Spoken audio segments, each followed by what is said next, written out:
You're listening to the Future Tech Health Podcast with Richard Jacobs. Until I reached age 40, I never realized the obvious, that we all have medical issues, or we at least have a family member or close relation that has, or will have them in the future. Medicine and biological systems are the final frontier. Until we've conquered death, figured out how life began, cured cancer, and understood our purpose in the universe, there's a heck of a lot to talk about when it comes to our health. Future Tech Health means I'll be covering futuristic topics that are actually already in clinical trials, or even starting to appear on shelves or by prescription, or available for your own use. We dive deep into stem cells, CRISPR-Cas9, the science of sleep, epigenetics, medical testing, cancer, ketogenic diets, stem cells, aging, regenerative medicine, and more. My goal for you, the listener, is to learn from these podcasts. You may very well learn something that may change the course of your life for the better, steer you towards a new career, or give you insight into addressing a serious medical problem. Remember, however, this podcast and its content is informational in nature only. No medical, tax, legal, financial, or psychological advice is being given. If you enjoy the podcast, please listen, subscribe, like, and share it with friends. Thank you. Hello, this is Richard Jacobs with the Future Tech and Future Tech Health Podcast, and I have Sashen. He's the head of Xero Shoes. The website is Xero Shoes.com. So, Stephen, thanks for coming. My pleasure. Yeah. So, what's the why shoes and why Xero Shoes? What led you in this direction to make shoes? Oh gosh, the personal thing or the political thing?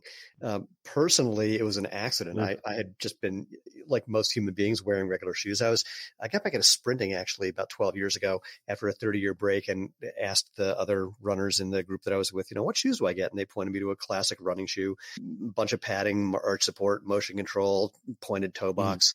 And I was just getting injured all the time. And one day, a friend of mine who's a world champion cross-country runner said, why don't you try taking off those crazy-ass shoes and see what you learn? And what I learned from getting out of them was why I was getting injured, because it was a form-related problem that I just couldn't feel in those shoes. And more importantly, I learned how to get rid of those injuries by adapting my form, because doing it wrong hurt and doing it right felt good, actually. And to make a very long story very short, that led me somehow into having a footwear company that's there's a certain irony that this is the word future is in the title of this podcast, because we've just gone back in time. If you think about the first 10,000 years that we know human beings have been making footwear, the first 9,950 of them, so 99.95% of the time, shoes were just something to protect your foot and something to hold that protection onto your foot. And that's basically what we're doing. The modern athletic shoe is the intervention, and there's just no evidence that it's helpful in any way. And there's actually a lot of evidence that it might, in fact, be harmful. Yeah, I want to talk about that and get into it a lot. I've podcasted with thousands of people, literally, and there's two camps I get to see people fall into. One is the, we'll science the shit out of this type thing, right. movie, and with technology we can overcome everything, and all that. And then there's another camp which I'm moving more and more towards, that what's natural and what's coming from nature is far more intelligent than we could ever be. And so the more we can allow nature to do its job with our help, the better. Well, I'm going to say that I'm leaning in the latter direction as well, but I'm going to say we've also had to science the shit out of this. Now, the irony here is that no one ever says to the big shoe companies, hey, where's your proof for anything that you say? By the way, they have none. But they ask us. It's like, well, where's the proof that, using your feet naturally is better for you? It's like, you're kidding me, right? But we've literally, not we, but the community of people who believes in natural movement has literally had to do research to prove something as simple as, if you can use your foot, it can get stronger. And if you immobilize it, it gets weaker. What a shock. And, and there's just tons of that. And there's actually research on modern shoes, especially the ones with a lot of padding, that the way those things are sold is, hey, you have all this incredible padding to protect you from the shock of running. And the research couldn't be more clear that padding does not protect you at all. And in fact, more padding often leads to more shock going through directly into your joints, because, for a number of reasons. One of them goes back to the natural thing. You have more nerve endings in the soles of your feet than anywhere but your fingertips and your lips. So you're clearly supposed to feel things. You're supposed to use them. And when your brain can't feel anything from your feet, it tries to land harder just to get some information about what the hell's going on. Yeah, I think what's happening is if you provide padding, for instance, in a shoe, you're not getting that feedback between, Correct. your senome, your senses, and the surface you're walking or running or whatever on. And your body adapts. It's constantly adapting. Yep. Instead of I know we're getting into genetics, but random genetic mutation to me is complete BS. Your body's always adapting constantly. Like you walk outside, it's bright out, your pupils shrink. Right. You're in a dark room, so same thing with anything, walking, hearing, smelling. Well, and with your feet, it's actually really interesting because there's a bunch of nervous impulses that don't even make it up to your brain. It's a reflex arc that goes from your feet, actually from your legs in general, just to the base of your spine and right back down, because we're supposed to respond to the ground quickly. And if you're making it so you can't feel things, then you can't respond well, and that can lead to balance problems. And what that can lead to is what happened to my dad a few years ago, where he just shuffled as he walked from wearing big shoes all his life. And he tripped over a little ledge in a hallway in a kind of a shopping mall, tripped, fell down, broke his hip, and was dead 2 weeks later. And, and this is a very common phenomenon. Like every year and a half, there's some research that comes out where someone does some variation of taking some vibrator and putting it on people's feet and ankles, especially elderly people or people with Parkinson's or other sort of neurosensory problems. And they go, hey, look, it made their problems get worse, or sorry, not worse, made their problems get better. And I've written numerous blog posts in response saying, yeah, or you could just take off your damn shoes and go for a walk outside and then use your feet. And we have hundreds and hundreds of people who've done that and reported the same benefits as, the magic vibrating insoles. I can tell you, I have very flat feet and they're very wide. And literally until about a month ago, I hated walking without shoes. I'd wear them constantly because it was awkward for me to walk. And I went on a trip to Europe with my family and it was going to be really hot. So I decided to get sandals. And I now own a pair of your Xero shoes. But before that, I had like these, these Rockport sandals. And I did it to keep cooler. And I was worried, I got my normal shoes with me. What if it hurts when I walk them? Right. So we did a ton of walking and my feet adapted and they must have strengthened a lot over the few weeks we were gone and walking every day. Because now that's all I wear is these sandals and I feel so much better. Yeah. And I tried walking with no shoes and I can do it now and it doesn't feel like unwieldy and a big problem. Yeah. It's the first time in my life and I'm in my 40s. So I'm experiencing this change like right now and it's great. Oh, I had lifelong comedy level flat feet, like family joke level flat feet. And when I got out of shoes, I developed some arches in my feet. The entire shape of my foot changed. It used to be that when I would get out of a pool or a hot tub, my footprint looked like a paddle, and now it looks like a footprint. And the shape of my foot looks like a foot. Now, I'm not making any promises about how people's feet will change shape. In fact, arch height is primarily genetic, but the important thing is not arch height. The important thing is strength. And that's what you're describing, is that when you use your feet, they can get stronger. There's, again, research from Sarah Ridge at BYU that showed people who just walk in a truly minimalist shoe, and I'm going to highlight that point and come back to it. People who walk in a truly minimalist shoe, their feet strengthen as much over, I think it was 8 weeks, as they did for people who were in a actual foot strengthening exercise program. And when I say truly minimalist shoe, there's only a couple of brands who are doing that. Xero Shoes is one. A company out of the UK called Vivo Barefoot is another. The 5-finger shoes, most but not all of them, qualify as well. And this is a characterization that was developed by Dr. Irene Davis at Harvard. But most of the major companies that make a shoe that they call minimalist or barefoot, from New Balance, from Nike, from Merrell, et cetera, Irene refers to those as partial minimalist shoes. I've accused her of being politically correct and said, I think the real term should be fake minimalist. And the reason is simply that they usually have too much padding. So again, you can't feel the ground as much. And B, the shape is usually not quite foot shaped enough, not enough to handle a wide toe box or wide foot like you have or like I have. And Merrill used to actually call me on a regular basis and go, hey, we have a new version of one of these shoes coming out. Would you like to try a pair? I said, well, I can't get them on my feet because they're too narrow across the instep, right? They'd say, well, do you want a pair? I said, I'm just going to sell it on eBay if you send it, right? They went, well, do you want a pair? It's like, yeah, okay, sure. So made a few bucks that year. That's funny. So what are the parts of a shoe that, are trying to help us supposedly, but unintentionally hurt us? All maybe of go them. through different parts of the shoe. All of them. Well, here's how it all began. So 50 years-ish ago, some doctors who were in the same building that Nike was in, or as they were just getting started, recommended to Bill Bowerman that they make a higher-heeled padded running shoe because Bowerman complained that some runners were coming to him and getting Achilles tendonitis. And so these doctors said, oh, well, clearly their Achilles have shortened from wearing higher-heeled dress shoes, so make a higher-heeled running shoe to accommodate that. And it'll take pressure off their Achilles. Let me cut to the end of the story where one of these doctors was at a track meet with a friend of mine.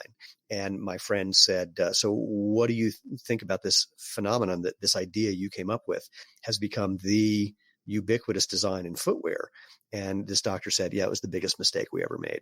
And so if you think about it, elevating your heel does two things. First, it messes with your posture because it kind of tips you forward and then you have to lean back or arch your back to adjust for that. The second thing it does is that when you're running, if you're running in bare feet, your heel will barely miss the ground as your foot comes in contact with the ground. So you end up landing on your midfoot or your forefoot, but your heel just is half an inch off the ground as it's passing over the ground. If you add a 3/4 inch heel to your shoe, then suddenly you're going to end up hitting the heel before your foot would normally hit the ground. And it's also your heel's going to end up also landing in front of your body instead of having your foot landing underneath your body. So that does a couple things. The first thing it does is when your foot lands in front of your body when you're running, it's like putting on the brakes. You're decelerating and then you have to accelerate again by driving your leg in a somewhat unnatural movement pattern. The other thing it does when you land on your heel is it sends a shock of force straight up through your joints. It doesn't use the muscles, ligaments, and tendons as the springs and shock absorbers they're designed to be. The third thing that it does, your heel is a ball, so it's unstable. And so after they did this elevated heel, that's when they started having to do motion control for shoes because they were making people unstable. And that's when the shoe companies started saying, oh, well, pronation, see, that's a problem and we need to correct that. Oh, I don't want to point out the obvious, but they created the problem. And pronation is not inherently a problem as part of the natural spring mechanism of your lower leg. So you land on your heel, you're putting on the brakes, you're putting more force through your body, you're becoming unstable. You're also, when you land that way, by the time your foot comes fully in contact with the ground, it's flat. And that's not the strong position for your foot. Think about doing a bicep curl. Your arm is the weakest when it's straight, and it's the strongest when it's a little past 90 degrees, 90-degree bend in the elbow. Similarly, with your foot, when it's flat, it's weak, and when you're engaging the arch, it's actually strong. And when you land on your heel and your foot rolls into a flat position, you're trying to have your foot be strong when it's in a weak position, like doing a bicep curl with your arm straight. And so then they had to build in arch support so that you weren't going to try and use your arch when you couldn't really use it and put excessive strain in your arch, which can lead to things like plantar fasciitis. So that just one little thing of let's make a padded elevated heel leads to almost every problem that you can see that people are having right now.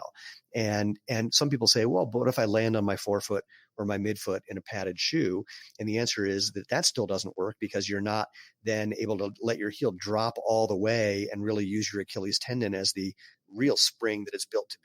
And by shortening just that natural movement pattern, that can actually lead to Achilles problems as well. So the crazy thing, and I'll stop ranting in a second, is that footwear is primarily an industry driven by copying other people. Someone sells something and it sells well, regardless of whether it's useful or not, then all the other shoe companies just try to jump on that bandwagon and either change everything they're doing to fit whatever they think the new trend is, or just to capitalize on the trend temporarily and then go back to whatever they were doing before that.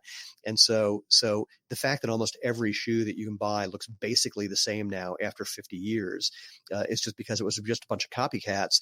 And then they told such a compelling but inaccurate story to people for so long that everyone now believes that story to be true, and these companies can't change. Well, the transition, I've faced it myself, transition from wearing a completely, padded shoe or supported shoe to zero is rough. Is there any way that you see a need? What if you make a shoe that has padding everywhere except it's a drop heel? Would that be a stepping stone back towards eventually no shoes at all? Not really. The idea of what you're referring to is what people call a transition shoe. So if you've been in a shoe, I'm exaggerating, with a 2-inch heel, then maybe you switch to a 1-inch heel, then a 1/2-inch heel, then a 1/4-inch heel. It doesn't work that way. So all you need to do is, that's kind of like saying you're going to go to the gym and you want to get strong, but you're going to start by bench pressing a 1/2 pound, then a pound, then 2 pounds, then 4 pounds. No, you start with a weight that's the right weight for you, and you just do a little bit. You do 1 set of 8 reps, for example, and then you just do that till you're comfortable, and then you add 2 sets. And when you can do 2 sets of 8 reps, then you bump it up to try and go to 10 reps. And when you can do that, and then you add more weight, for example. So same idea with the transition. You basically want to go, if you can go barefoot, that's ideal. Otherwise, something like Xero Shoes, which will be the next best thing. And you just, if you need to, you just do a little bit over time until you're starting to build up that strength. But the transition thing, it doesn't work because you're still messing with the entire biomechanical process. Well, again, what do you do though? It is a stumbling block. I mean, not everyone's willing to, be patient and go slow, and they may think, oh, this is not working that much. Well, I mean, this is a really interesting point.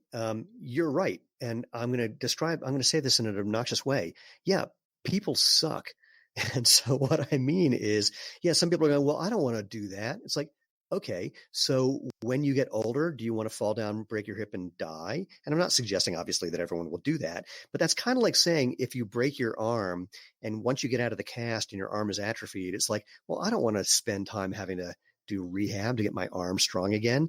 Sure, you can make that choice, but it's stupid. And so it's a similar thing. Sure, it could take you a little bit of time to get used to using your body naturally again, but then you have a body that can support you comfortably and healthily and enjoyably for the rest of your life. Why wouldn't you take the small amount of time that's required to make that happen? If you want to see people who walk, run, hike without problems, fundamentally into their 70s, 80s, and beyond, just go to any place where they mostly don't wear shoes. And that's what you see. And there's no reason why you can't rebuild that strength, rebuild those neural impulses and regain your balance to a certain extent, if not entirely. And why wouldn't you? And if you don't want to, if you're going to say you're, just too lazy to do it, great, keep buying crappy shoes. I'm not going to talk you out of it. It's just the logic for that. I find it utterly mind blowing when someone says, well, look, here's a variation of that I find really incredible. I met a friend of mine at dinner one day, or I bumped into a friend of mine at dinner. I said, how are you doing? Are you still running? She says, no, I'm going to get plantar fasciitis surgery next week. And I checked her out and I said, you don't need plantar fasciitis surgery. She says, what? I said, can you just, elevate on your toes, like just stand and just lift up onto your toes, raise your heels? She goes, yeah, I can do that. I said, does that hurt? She says, no. I said, well, if you had real plantar fasciitis, that would be excruciating. I said, can you just bounce back and forth while staying on your toes from, foot to foot? She goes, yeah, I can do that. I said, does that hurt? She goes, no. I said, well, if you had real plantar fasciitis, you wouldn't be able to do that either. I said, now, while you're just bouncing back and forth from foot to foot, lean forward a little bit and see what happens. And she basically starts running. And I said, does that hurt? And she goes, no. I said, you haven't been able to run for how long? She goes, like 6 months. I said, and I just showed you that you can run without pain in 60 seconds. So why are you getting the surgery? And she looked at me kind of like I was crazy. And you can't see me on a podcast, but I'm 5'5", got, shoulder length, dark curly hair. I said, just because I look like this doesn't mean I know less than your doctor. I was a pre-med. I spent a lot of time with medical people and working with researchers, but I assure you, your doctor doesn't know anything about natural movement. He's just a surgeon. That's his job, is to diagnose things that require surgery. And she went and had the surgery anyway, despite the fact that I showed her she didn't need it. And I find that both amazing, stunning, and sad. Yeah, it's true. So what's the minimal thing needed? A shoe. I mean, you don't want to step on a nail, obviously. You don't want to rip the skin off the bottom of your foot. But. Yeah. So the easiest answer is nothing. You can go barefoot totally fine. This worry that people have that you just kind of expressed of, I'm going to step on a nail or I'm going to step in dog shit. It's like, well, when's the last time you did either of those? But literally, it's like, when's the last time you did either of those? And most people say either never or it's been 20 years. It's like, well, then why are you going to start now? I mean, I'll tell you what actually happens when you start walking around barefoot, which is how I spend most of my time, frankly, is you pay attention to where you put your feet. I mean, you just barefoot, but not pregnant. Yeah, exactly. Not in the kitchen. You should wear a shirt that says that, barefoot, but not pregnant. Really, it's a great line. You probably would get in trouble though. We definitely would. So, if you're barefoot, you'll pay attention to where you put your feet. When you feel the ground, you start paying attention to where you put your feet. So the barest thing you need, again, is based on what you're going to be walking on or in and what your current level of conditioning is, let's say, is, our thinnest sandal has 4 millimeters of rubber and some laces that you use to wrap it around your ankle and your foot. Pardon me. Pretty much the same way that people have been doing for thousands and thousands of years. That's really all you need. We've had people hike the Appalachian Trail. We've had people climb mountains in just that simple sandal. But if you're not ready for that, then we have one that's a little bit thicker. And then we have two that are a little bit thicker, but still give you that natural movement and still let you get feedback from the ground. And what you might discover over time is something similar to what happened for me, where when I first started doing this 12 years ago, certain kinds of surfaces like the gravel that was in around my driveway, I couldn't walk on. It was very painful. And within a year or so, I could walk on that without a problem. And it wasn't because I had developed thick skin. Pardon me, I got the hiccups all of a sudden. I hadn't developed thick skin. I hadn't gotten calluses. I hadn't gotten numb to things. Quite the opposite. My feet became more flexible and more responsive. And I was just walking in a way where if I was putting weight on something and it was unpleasant, I would step off of it or jump off of it as necessary. And that doesn't mean you're never going to get injured.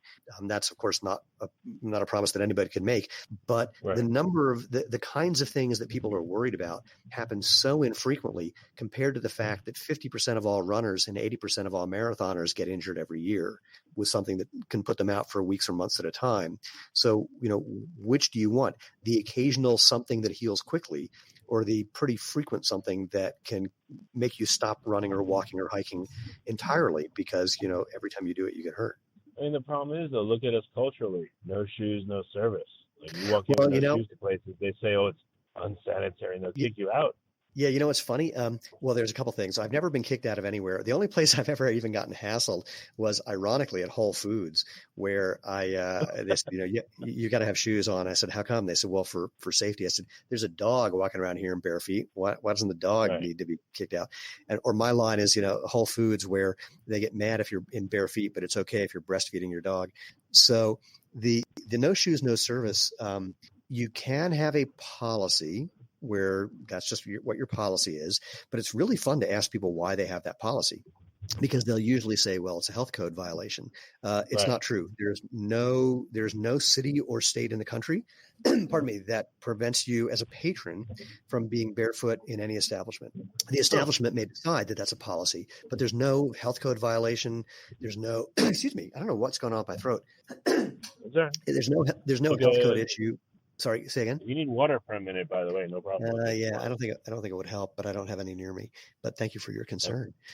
Suffice it to say, I've walked into a number of places where they say you have to wear shoes, and I say why, and they go, well, it's a health code violation. And I pull out a letter from the Secretary of State for the state of Colorado that says there's nothing in the books that says there's any health issue with walking in bare feet. And if people say it's you actually have a letter? Yeah. Yeah, if there's a, what you should do? What you should do is when you sell shoes, I don't know if you do it, but why don't you see if you can get a letter from each state and include that with the shoes for the purchaser? I think it's a group called the Society for Barefoot Living that has most of them published.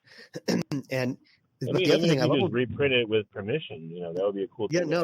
It's obviously not something that's copywritten or anything, so it's an interesting idea. Of course, the joke is if they're buying my shoes, they're not necessarily walking around barefoot. But a lot of people who do get our products do end up spending more time barefoot, because once they get used to feeling things, it's kind of natural to go out and do it. Because look, it feels good. Just remember being a kid, and on a hot summer day, you go outside, you kick off your shoes, and you feel the grass or the sand or the water or the dirt underneath your feet. I mean, it feels good for a reason.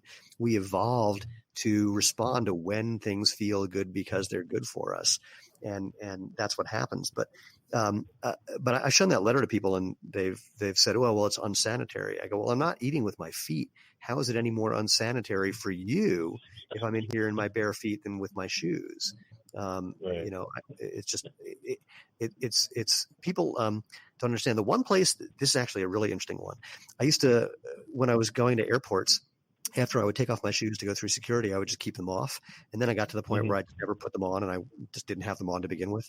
And I was getting on a Southwest flight, I think. And the guy at the gate says, you have to put on shoes to get on the plane. I said, no, actually you don't. He goes, well, you do. It's a federal law. I said, no, it's actually not a federal law. He goes, well, it's my law. I said, yeah, that's not a thing. You can't do that. And he insisted. And so I had my sandals with me. I threw them on and I got down the jetway. And as I'm walking down the jetway, some other people went, take them off. And so I took off my sandals. And then the gate guy had to walk down the jetway and he sees me and he got really mad. So I put them back on. And as soon as I got on the plane, I took them off.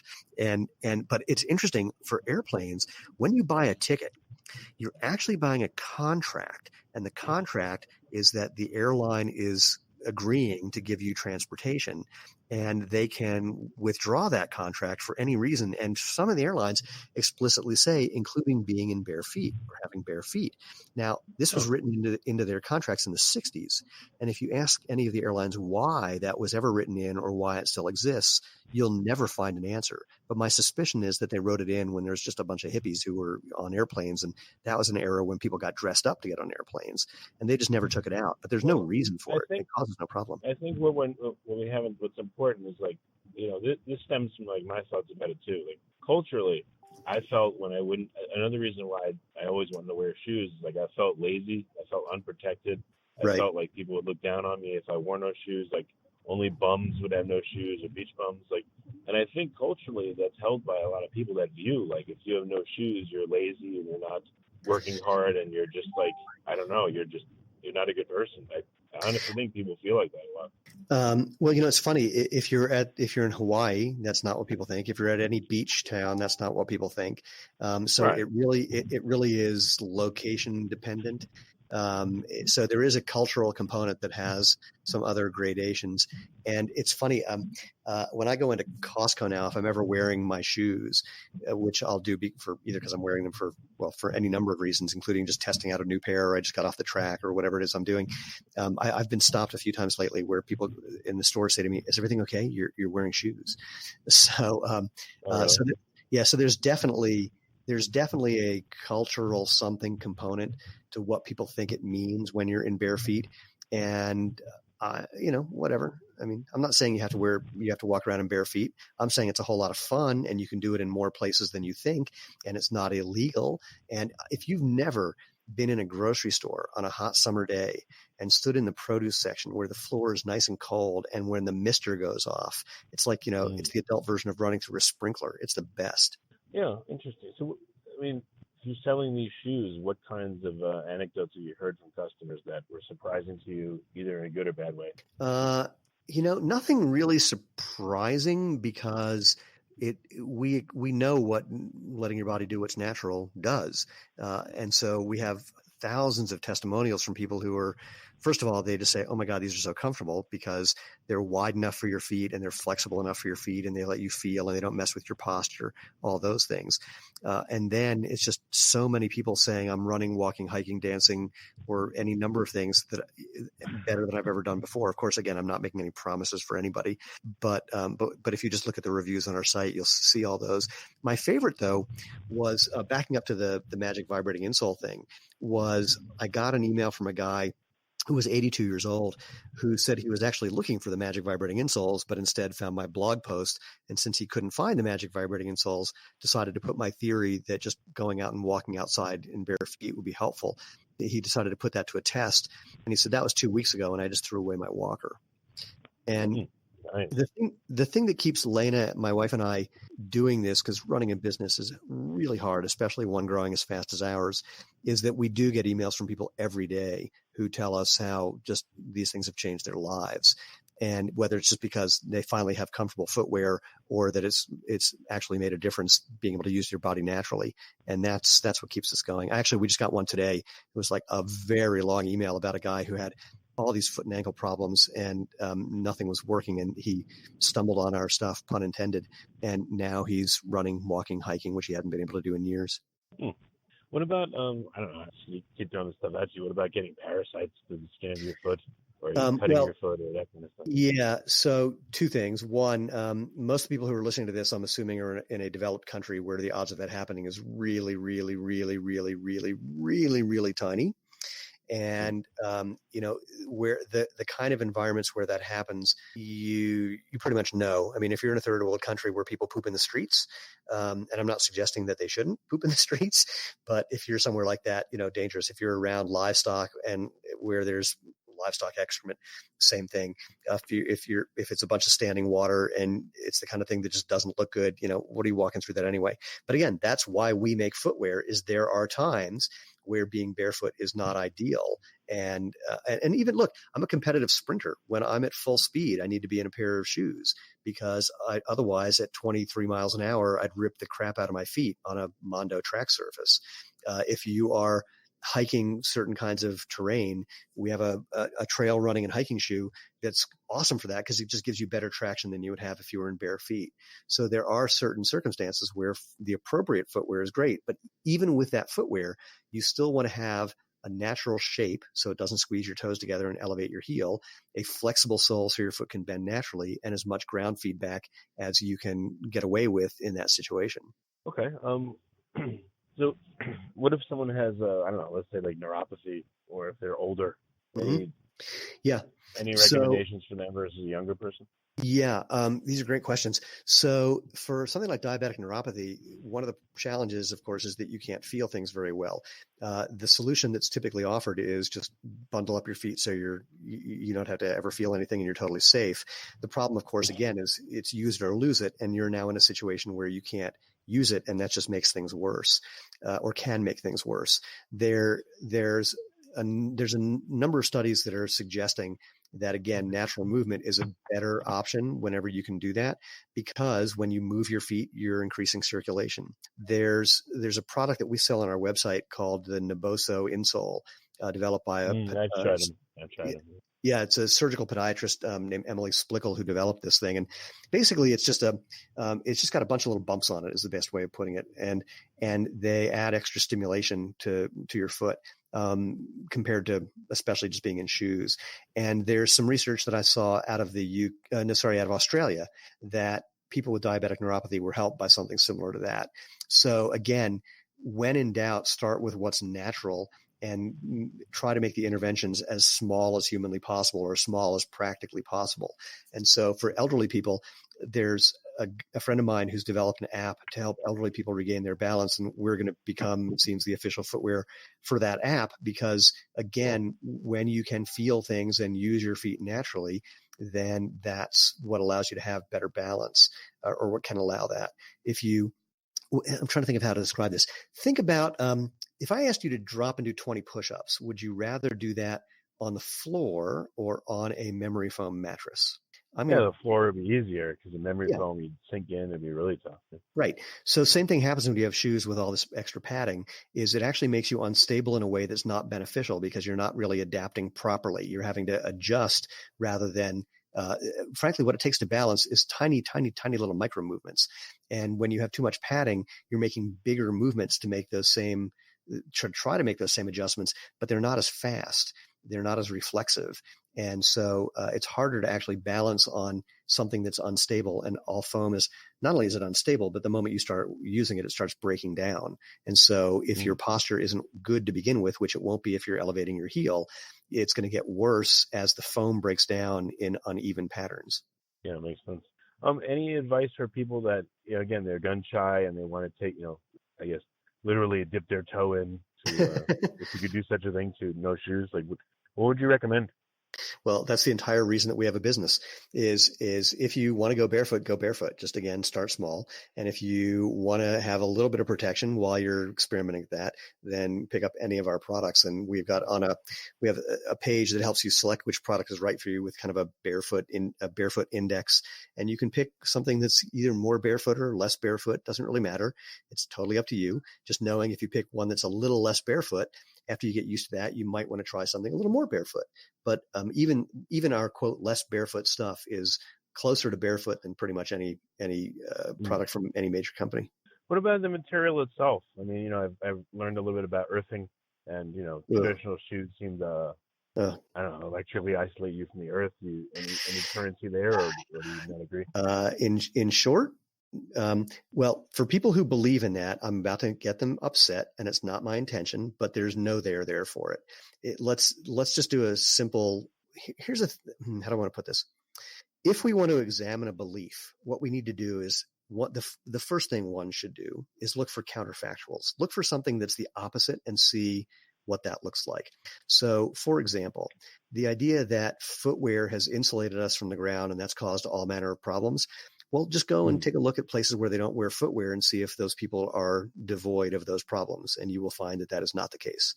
What they're devoid of is the problems that people who wear footwear have, like plantar fasciitis and Achilles tendonitis and hammer toes and bunions and things like that. But everything else, there's not a there for it. Or another thing I can say, this whole idea about being electrically connected to the ground. Your skin is actually an incredible insulator. Actually, I'll say two things. Leather shoes do not connect you to the ground. They'd have to be soaking wet, and then it's the water that's actually providing the electrical conductivity, not the leather. Leather, people don't remember because most people don't know, was used as an insulator for early electronics. And so leather doesn't help.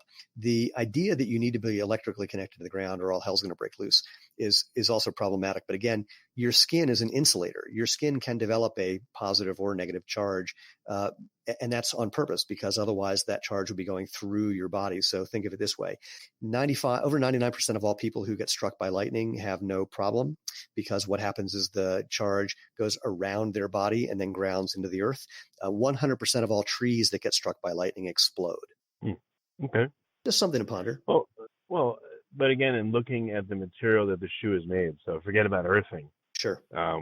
Rubber versus leather versus, have you looked at all the interaction of the foot and the sweat from the foot? Oh, yeah, of course. All that and the material you walk on. How about there? What have you found there? Absolutely.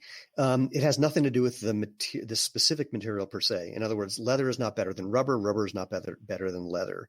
What you need, again, for natural movement is something that's going to be flexible, and you can get that with almost any kind of material. What you also want to do is be attentive to what kind of performance characteristics you need. So leather is not a great product for a performance shoe, like a running shoe, because it just abrades too quickly. It'll just wear out really fast. Rubber is just better for that, and certain kinds of rubber. So most running shoes, they say you need to replace them every 300 to 500 miles. And they say that because the rubber is designed to wear out at about the same time that the midsole foam wears out. They do this on purpose. Our shoes don't have a midsole, and so we developed a different rubber compound. And when we approached a rubber manufacturer and said, here's the characteristics that we would like to have for our rubber, they said, but that's not how they make running shoes. And we said, yeah, no joke. That's why we want to do it this way, because we want something that lasts. And so our running shoes, or all of our shoes, have the soles have a 5,000 mile warranty because they're designed to last well, and which is a whole different story than traditional running shoes. It'd be funny if you deliberately made a shoe that's designed to fall to pieces after a certain amount of time because you want them to be barefoot anyway. Yeah, I you literally wear these till they fall off and then keep going. Yeah, I appreciate the what's the word, ulterior motive in your idea that supports our concept. I don't think human beings would go for it quite so much. Although if we actually sold it with that was the whole idea. It's like, here's a shoe that will fall apart, and by the time it does, you're going to be ready to go barefoot. Maybe there's a there. That's pretty funny. But we'd have to let them know. Yeah. Interesting. This is probably not your area, but I do a lot of interviews about the microbiome. So sure. I'm thinking about a foot being away from oxygen in a sock, in a shoe, X number of hours a day, or maybe in socks all day, and then being free to the air. I'm sure the microbiome of the foot dramatically changes. Oh my gosh, absolutely.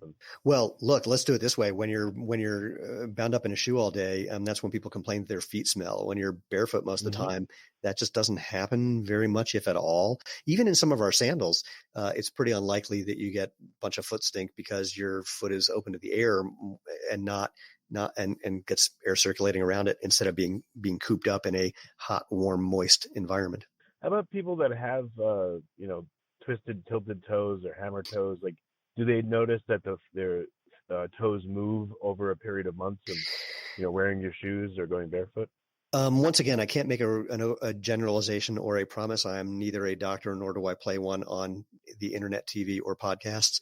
All I can say is that there are podiatrists whose part of their business is helping people change their foot shape into something more natural after it's all been cramped up. And they can use toe spreaders and various other things. They also recommend our products. I guess a better way to think of it actually is this.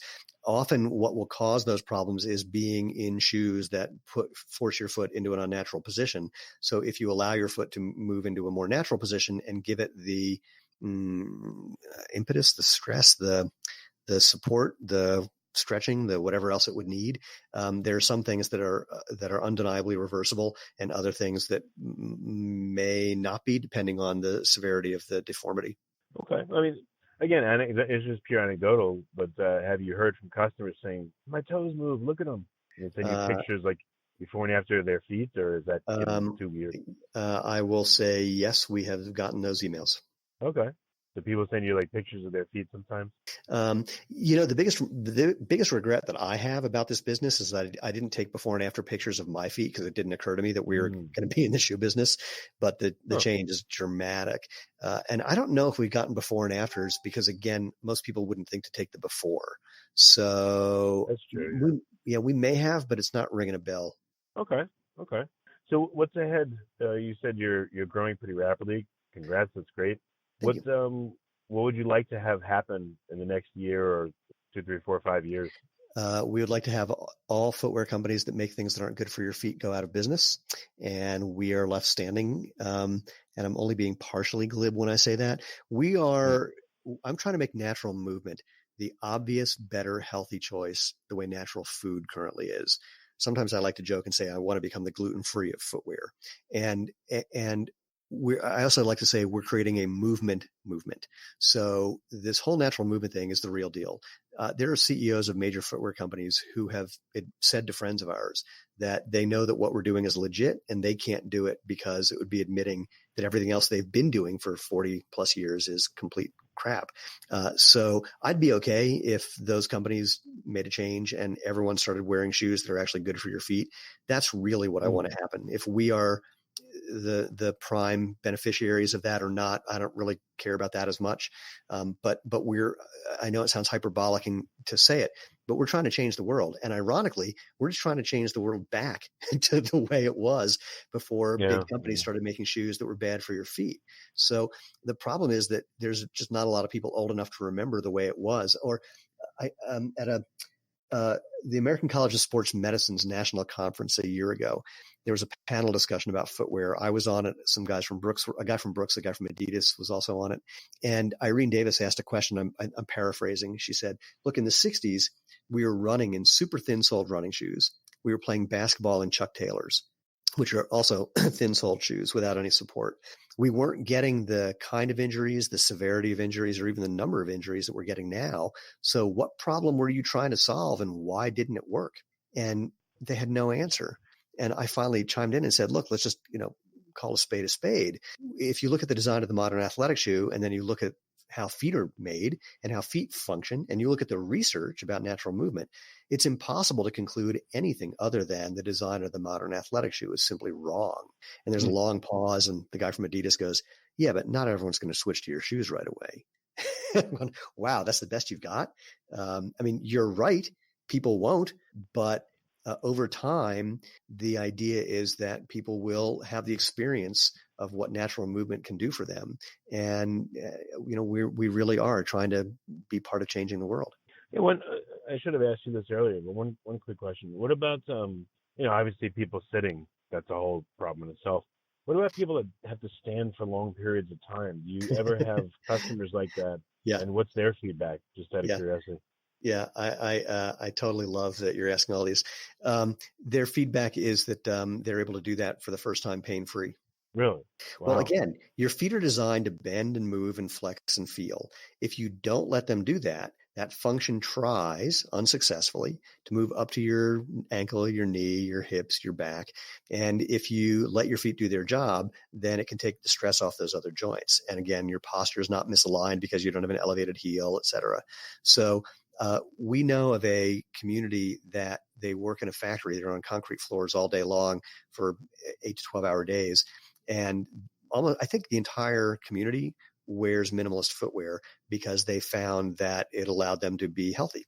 And they have a doctor in that community who said to me, he said, I can't tell people that the number of injuries, lower extremity injuries that I treat has gone from 40% of the community to 0 because nobody believes me. But that's what's happened. Are there any sandals you've seen that aren't good?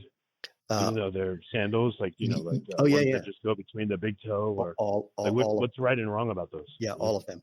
So what's wrong with most I'll start with flip-flops and then we'll do sport sandals. So flip-flops, the problem is that the thong between your toe requires you to keep those on your foot. It requires you to A, kind of jam your foot forward into the thong, which can be uncomfortable.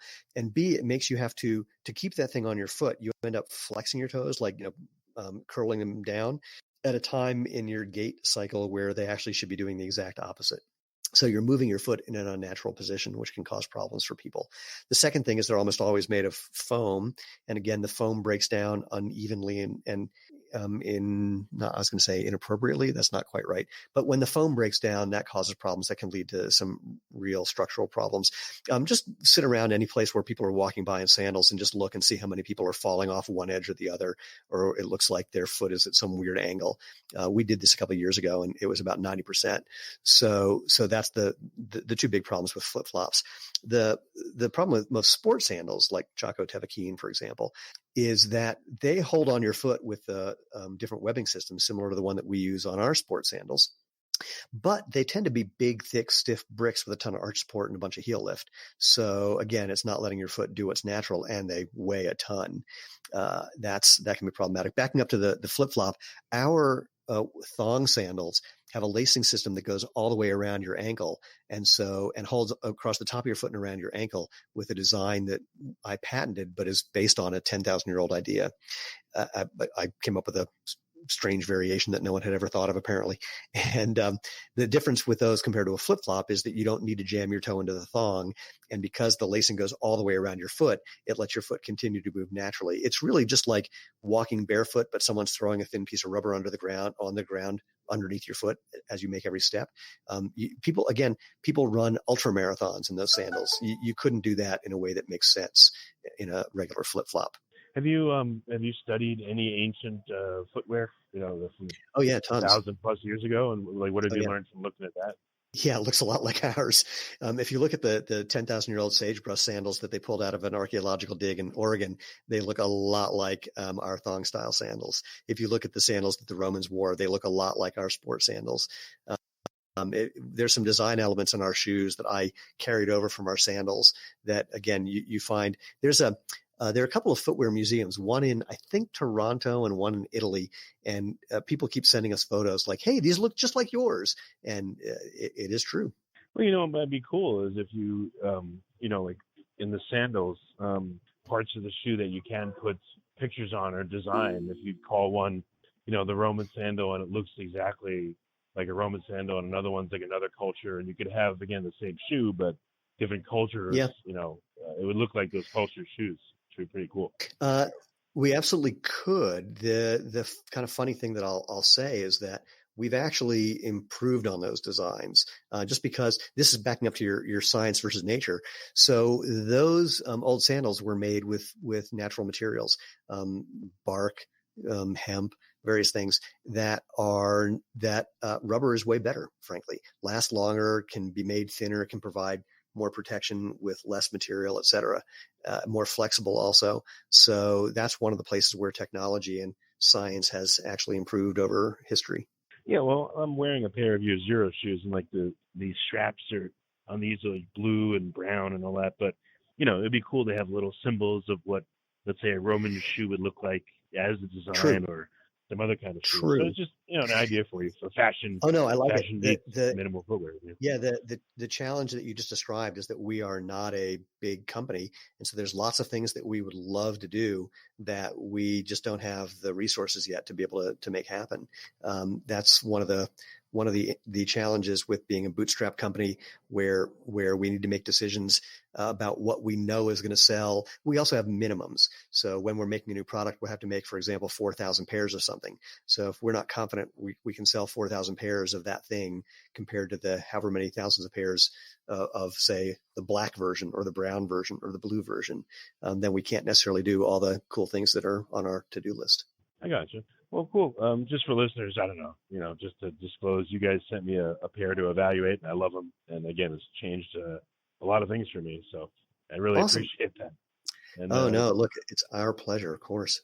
Yeah. And so what's the best way for people to read your blog, buy the shoes, find out more, et cetera? What are some resources for them?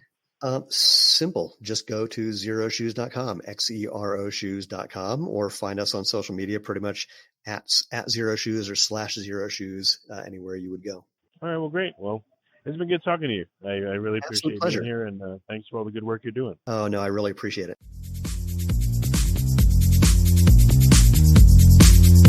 You're listening to the Future Tech Health Podcast with Richard Jacobs. Until I reached age 40, I never realized the obvious, that we all have medical issues, or we at least have a family member or close relation that has, or will have them in the future. Medicine and biological systems are the final frontier. Until we've conquered death, figured out how life began, cured cancer, and understood our purpose in the universe, there's a heck of a lot to talk about when it comes to our health. Future Tech Health means I'll be covering futuristic topics that are actually already in clinical trials, or even starting to appear on shelves or by prescription, or available for your own use. We dive deep into stem cells, CRISPR-Cas9, the science of sleep, epigenetics, medical testing, cancer, ketogenic diets, stem cells, aging, regenerative medicine, and more. My goal for you, the listener, is to learn from these podcasts. You may very well learn something that may change the course of your life for the better, steer you towards a new career, or give you insight into addressing a serious medical problem. Remember, however, this podcast and its content is informational in nature only. No medical, tax, legal, financial, or psychological advice is being given. If you enjoyed the podcast, please listen, subscribe, like, and share it with friends. Thank you.